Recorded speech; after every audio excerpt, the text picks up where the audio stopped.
Russia claims to have recaptured 64% of the territory that Ukraine had taken in Kursk last summer. A top Russian general has said that nearly 800 square kilometers have been liberated, while Ukraine still holds about 400 square kilometers. Now, Ukraine disputes these claims, saying that Kyiv controls at least 500 square kilometers of Russian territory in Kursk, and it sees this territory as a bargaining chip during any talks that may have with Russia. Now, Russia is also claiming full control of this initiative in Kursk, with its forces advancing in all directions. Now, Moscow says that it holds 75% of Donetsk, Zaporizhia and Kherson, and claims that Ukraine controls less than 1% of Luhansk. Now, Russia has also reported that it has taken nearly 4,500 square kilometers in Ukraine in 2024, calling it a breakthrough year. Moscow further claims that it managed to capture 600 square kilometers more since the start of 2025. The Russian President Vladimir Putin has been claiming that his troops have crossed into Ukraine's Sumy region for the first time since 2022. But Kyiv has denied any major Russian offensive. Ukraine further claims a small Russian sabotage unit had tried to cross the border, but that was destroyed. Now, Kyiv has further said that Russia lacks the forces for a large-scale attack in Sumy and has accused Moscow of spreading false reports of battlefield gains. This comes as the American President Donald Trump is pushing for a rapid end to the war.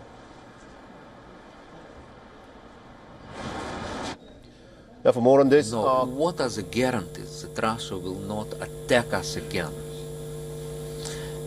And the guarantees are NATO, could be NATO, but with NATO it's now much more difficult because Trump is not going actually to secure even Europe. So there are maybe different possibilities like European peacekeepers. Okay? So there's a lot of questions about European peacekeepers, where they will stay, where they will be positioned, what would be their functions. So I think that now position of Europe is changing because Europe is talking more and more about potential European peacekeepers. But the problem is how these words will be translated into deeds. And there's a lot of questions to be discussed. But now we see that, yes, Europe is trying to increase its role, and Europe is starting seriously to talk about peacekeepers. So I think this would be, this is important for us, but we don't know how it will evolve. All right, now to give us some more perspective in terms of what is unfolding in the Ukrainian battlefields, we're joined by our correspondent, Anas Malik, who's joining us live from Kyiv. Anas, you've been tracking the developments as they are unfolding at this moment in Kyiv. Give us a sense of what's in fact happening in the battlefield, considering that the Russians now claim that they've managed to claw back a majority of the gains that Ukraine had made in the Kursk region.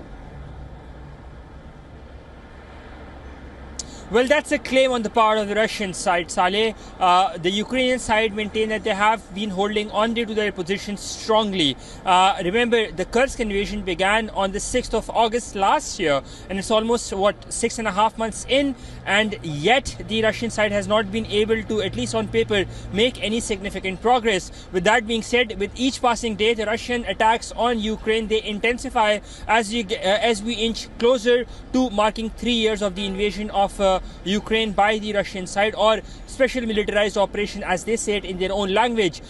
Last night there were over 160 drones that were hovering over the skies of Kyiv, and over 100 plus were indeed shot down or electronically made to land on the belly. That's what the Ukrainian side has also maintained. Additionally, yesterday's meeting between Kyiv and the Ukrainian president did go somewhat okay-ish, it won't be wrong to say, with the Ukrainian side cancelling the joint press conference on the request of the US side. But what the readout that came, it indicates that there is a visible signature on or signaling of toning down the language in a bid to create some sort of conducive environment or a midway for both US and Kyiv, for both US and Ukraine to continue talking with the matter of negotiating with Russia. Saleh? Indeed. Anas, the fact that there was no open press conference that was held after the meeting between General Keith Kellogg and the Ukrainians, and the Americans now telling the Ukrainians to tone down their language, this at a time when Donald Trump has called the Ukrainian president to be, Volodymyr Zelensky to be a dictator. How much of a rift is there at this moment between Volodymyr Zelensky and Donald Trump's administration with respect to the war in Ukraine?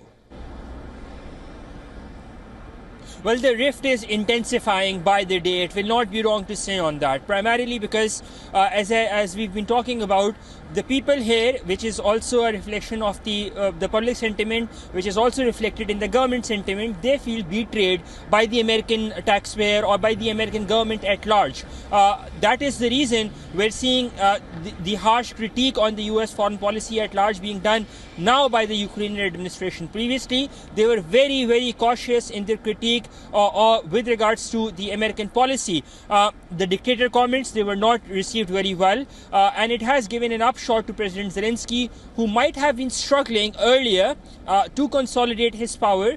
But the fact that these comments come at a very critical juncture, that gives a unification factor for him in the public eye to for the people to rally behind their president, regardless of their differences, would be for him within the country. Interesting. Thank you very much, Anas Malik, for joining us from Kyiv and getting us all those details there. For all the latest news, download the WION app and subscribe to our YouTube channel.